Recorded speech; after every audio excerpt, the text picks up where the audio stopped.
السلام علیکم ورحمۃ اللہ وبرکاتہ۔ بسم اللہ الرحمن الرحیم۔ محترم سامعین و ناظرین کرام، امید ہے آپ حضرات بخیر وعافیت سے ہوں گے۔ ہمارا آپ کا آج کا عنوان ہے اچھی بیوی کے اوصاف۔ بیوی بننا کوئی آسان کام نہیں کہ جس سے ہر کوئی نادان اور نااہل لڑکی آسانی سے نبھا سکے۔ بیوی بننے کے لیے بہت ہی سمجھداری، سلیقہ مندی اور ایک خاص قسم کی دانش مندی کی ضرورت ہوتی ہے۔ جو لڑکی اپنے شوہر کے دل پر حکومت کرنا چاہتی ہے، اسے چاہیے کہ وہ اپنے شوہر کو خوشی اور مرضی کے مواقع فراہم کرنے کے علاوہ اس کی صحت و سلامتی، اس کے کھانے پینے کا خیال رکھیں اور اسے ہمیشہ ایک باعزت، محبوب، مہربان، محبت کرنے والا شوہر سمجھے۔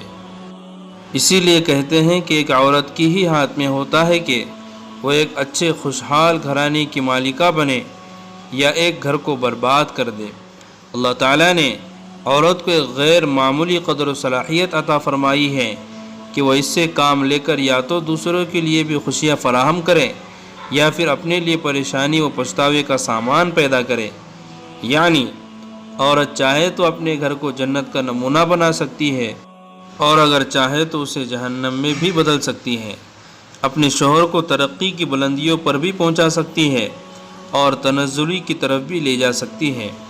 عورت اگر شوہرداری کے فن سے آگاہ ہے تو ایک عام مرد کو، بلکہ ایک نہایت معمولی اور نااہل مرد کو ایک لائق اور باصلاحیت شوہر میں تبدیل کر سکتی ہے۔ ایک دانشور کا کہنا ہے کہ عورت ایک عجیب و غریب طاقت کی مالک ہوتی ہے۔ وہ قضاء و قدر کی مانند ہے، وہ جو چاہے وہی بن سکتی ہے۔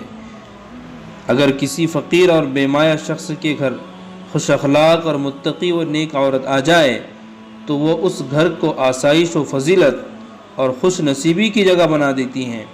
اسلام میں بیوی کے فرائض کو اس قدر اہمیت دی گئی ہے کہ اس کو خدا کی راہ میں جہاد سے تعبیر کیا گیا۔ حضرت علی کرم اللہ وجہہ کا فرمان ہے، عورت کا جہاد یہی ہے کہ وہ بحیثیت بیوی کے اپنے فرائض کو بخوبی انجام دے۔ ایک بیوی کو چاہیے کہ وہ اپنے شوہر سے اکثر و بیشتر پیار و محبت کی باتیں کرتے رہیں کہ جس سے شوہر کو اندازہ ہو کہ اس کی بیوی اس سے بہت محبت کرتی ہے۔ جب آپ کا شوہر کام کے سلسلے میں دفتر گیا ہو یا کسی بھی جگہ کام پر گیا ہو تو اس کے فون پر پیار بھرے میسج بھیجیں تاکہ اسے دفتری بوریت سے چھٹکارا مل سکے۔ شوہر کی چھٹیوں کے دوران اسے ایسے ڈیل کرے جیسے ایک نیا شادی شدہ جوڑا زندگی کی شروعات کرتا ہے۔ لباس ہمیشہ وہی زیب تن کریں جو اس کی پسند ہو۔ صرف ان لوگوں سے ملے چاہے وہ رشتہ دار ہی کیوں نہ ہو جنہیں آپ کا شوہر پسند کریں۔ گفتگو ایسی ہی کریں جو آپ کے شوہر کو زیادہ پسند ہو۔ انداز گفتگو بھی وہی اپنائیں جس میں آپ کا شوہر آپ پر مر مٹے۔ اپنی بھی باتیں اسے سنائیں۔ اگر وہ اس میں دلچسپی ظاہر کرتا ہے تو جاری رکھیں، اور اگر آپ کو محسوس ہو کہ آپ کے شوہر کو اس بات میں کوئی دلچسپی نہیں تو بات کا موضوع بدل دیں۔ اگر آپ چاہتی ہیں کہ آپ کی ازدواجی زندگی اچھی گزرے تو شادی کے بعد صرف اور صرف شوہر کو ہی آپ کی محبت کا محور و مرکز ہونا چاہیے اور کسی دوسرے کا دل میں خیال تک نہ لائیں۔ اپنی گفتگو میں مٹھاس گھول دیں۔ شوہر کو یا شوہر کے سامنے جلی کٹی نہ سنائیں۔ اپنے شوہر کی وفادار رہیں۔ اگر بیوی کا شمار ایسے خواتین میں ہوتا ہو کہ جو دوسروں کی خامیوں پر نظر رکھتی ہیں تو پھر آپ اپنے بارے میں یہ خوش فہمی دل سے نکال دے کہ آپ کا شوہر آپ کو پسند کرتا ہے۔ اگر آپ کا رویہ ہر وقت ناقدانہ رہتا ہے تو آپ اپنے شوہر سے یہ توقع رکھنی چھوڑ دیں کہ وہ آپ کے اچھے کاموں کو سراہتے ہوں اور وہ دل سے احترام کرتے ہوں۔ اسی طرح اگر آپ یہ سوچتی ہیں کہ آپ اپنے شوہر کو ان کی خامیاں بتائیں گی تو وہ اپنی اصلاح کر لیں گے تو شاید آپ غلطی پر ہیں۔ اس کا بہترین طریقہ یہ ہے کہ آپ اپنے شوہر کے روشن پہلو، اس کی ذاتی خوبیوں اور اچھائیوں کو تلاش کرنے کی عادت ڈالیں۔ پھر آپ دیکھیں کہ آپ کا شوہر خود بخود اپنی کمزوریوں اور عیوب کو ترک کر دیں گے۔ اگر آپ اپنے شوہر کے کسی عمل کو پسند کرتی ہیں تو ان سے کہیں کہ آپ کا یہ کام مجھے بہت پسند ہے اور آپ اس کی قدر کرتی ہیں۔ اس کا اظہار بار بار کریں۔ یہ ایک طرح کی حوصلہ افزائی ہوتی ہے جو اچھائیوں پر نہ صرف دوسروں کو قائم رہنے میں مددگار ثابت ہوتی ہے بلکہ انہیں مزید اچھے رویوں اور اچھی عادات اختیار کرنے کی تحریک دیتی ہے۔ اکثر میاں بیوی اسی غلطی کا شکار نظر آتے ہیں جس میں دونوں ایک دوسرے کو غیر ضروری طور پر نیچا دکھانے کی کوشش میں لگے رہتے ہیں اور ایک دوسرے پر تنقید کرنے کے عادی ہوتے ہیں اور صرف ایک دوسرے کی خامیوں اور کمزوریوں پر نظر رکھتے ہیں، ایک دوسرے پر تنقید کا کوئی موقع ضائع نہیں جانے دیتے۔ حالانکہ ہر انسان میں جہاں خامیاں ہوتی ہیں وہاں خوبیاں بھی ہوتی ہے، لیکن اکثر جوڑے تنقیدی مزاج رکھنے کی وجہ سے ان خوبیوں پر نظر ہی نہیں ڈالتے یا پھر ان خوبیوں کو دل میں تو تسلیم کرتے ہیں لیکن زبان پر نہیں لانا چاہتے۔ شاید اس سے ان کی انا کو تسکین ملتی ہے۔ ایک دوسرے کو نیچا دکھانے کی بجائے ایک دوسرے کو بلند کرو اور اسے سمجھاؤ کہ وہ بھی یہی رویہ اختیار کرے۔ صرف چند ہفتے ایسے اس پر عمل کرنے سے آپ دیکھیں گے کہ کیسے ازدواجی زندگی میں بہار آتی ہے۔ ازدواجی زندگی کی خوشحالی اور شیرینی میاں بیوی کی باہمی شراکت و معاونت، عقل مندی اور ایک دوسرے کے حقوق بآحسن ادا کرنے کی مرہون منت ہے۔ مشترک ازدواجی زندگی جو ایک مقدس عہد و پیمان سے شروع ہوتی ہے، ہم انسانوں کے لیے خداوند عالم کی عظیم الشان نعمتوں میں سے ایک نعمت ہے، لیکن ساتھ ہی یہ بہت سی آفتوں میں بھی گھری ہوئی ہیں۔ میاں بیوی کو چاہیے کہ وہ دونوں ایک دوسرے کے حسد اور ناموس کے جذبے کو نہ جگائیں۔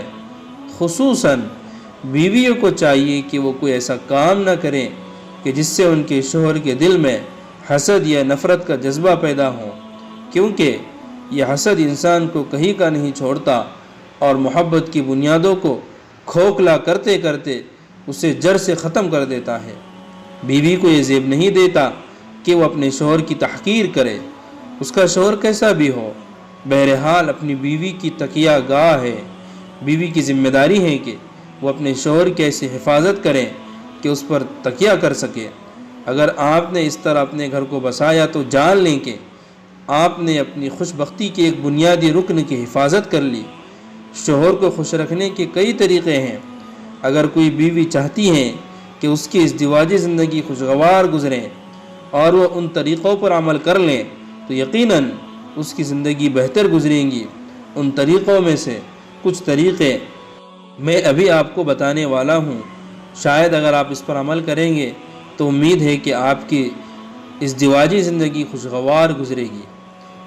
جیسے بیویوں کا اپنے شوہروں کے مشاغل میں حصہ لینا، اکٹھے کھیلنا، شوہر کی کام کی تعریف کرنا، گھر ایسا بناؤ کہ جہاں کام سے تھکا ہوا شوہر آ کر سکون محسوس کریں، شوہر کی مسکراہٹ کا مسکراہٹ سے جواب دینا، شوہر کی سلامتی کی فکر کرنا اور دعا کی صورت میں اظہار کرنا، گھر کی صفائی کے دوران شوہر کی رکھی ہوئی چیزوں کی حفاظت کرنا اور انہیں سلیقے سے رکھنا، شوہر کے ساتھ اکٹھے سفر کرنا، گھر پر شوہر کو تنہا نہ چھوڑنا، شوہر سے اپنی دلی بات کا اظہار کرنا، یہ انتظار نہیں کرتے رہنا کہ شوہر خود آپ کے دل کی بات کو سمجھے بلکہ خود اظہار کرنا، شوہر کی پسند کی چیز کی خریداری کرنا، شوہر کی پسند کی خوراک کوئی اچھا پکوان تیار کرنا، شوہر کو خود سے اپنی جانب راغب کرنا، شوہر سے مل کر مستقبل کے فیوچر کی پلاننگ کرنا،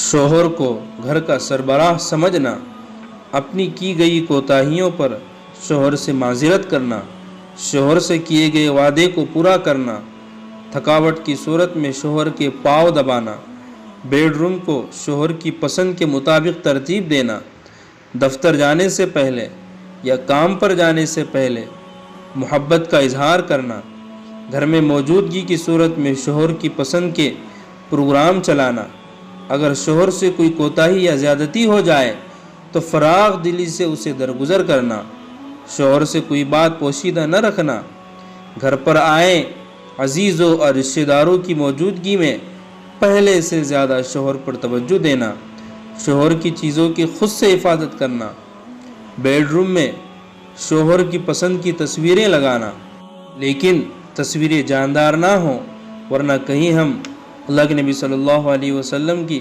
اس وعید میں شامل نہ ہو جائے جس میں آپ صلی اللہ علیہ وسلم نے فرمایا ہے کہ رحمت کے فرشتے اس گھر میں نہیں آتے جس گھر میں کتا یا تصویریں ہوں۔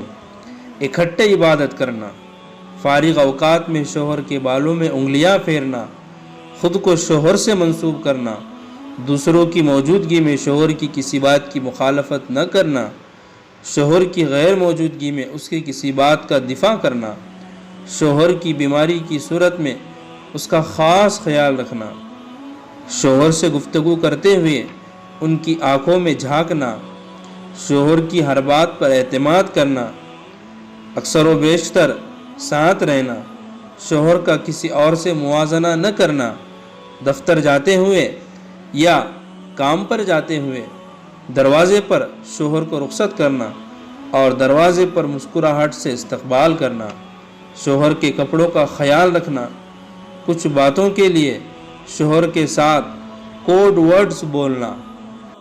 اور ایک بات کہہ دوں کہ شوہر کی محبوب بننا، نہ کہ اس کی ماں بننے کی کوشش کرنا، شوہر کا دوست بننا، شوہر کے لیے خود کو سنوارنا، ازدواجی امور میں شوہر کو مایوس نہ کرنا، شوہر کی نصیحت کو سننا اور عمل کرنا۔ اچھی بیوی وہ ہوتی ہیں جو شوہر کی منشا کو سمجھتی ہیں۔ اکیلے رہنے کی صورت میں جس طرح بیوی اپنے والدین بہن بھائیوں سے فون کال پر ان کی خیریت معلوم کرتی ہیں، اسی طرح اپنے شوہر کے ماں باپ اور بہن بھائیوں کی فون کال پر ان کی خیریت معلوم کرنا، شوہر کے آرام کے وقتوں کا خیال کرنا اور اسے مکمل طور پر آرام کرنے دینا۔ بہرحال بعض سامعین و ناظرین کو اعتراض ہوگا کہ آپ نے تو اچھی بیوی کے اوصاف بیان کر دیے، شوہروں کی بھی کچھ ذمہ داریاں ہوتی ہیں، شوہروں کی بھی کچھ اچھے اوصاف ہوتے ہیں، وہ آپ نے کیوں بیان نہیں کیے؟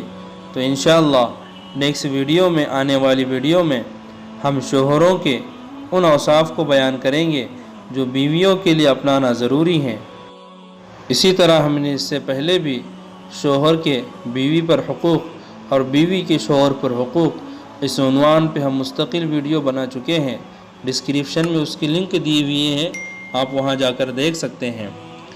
آخر میں ایک بات کہنا بہت ضروری ہے کہ وہ بیویاں جو اپنے شوہروں کو غلام بنا کر رکھتی ہے وہ آخر کار باندی بن جاتی ہیں، اور جو اپنے شوہر کو اپنا بادشاہ بناتی ہے وہ ملکہ کے منصب پر فائز ہوتی ہے۔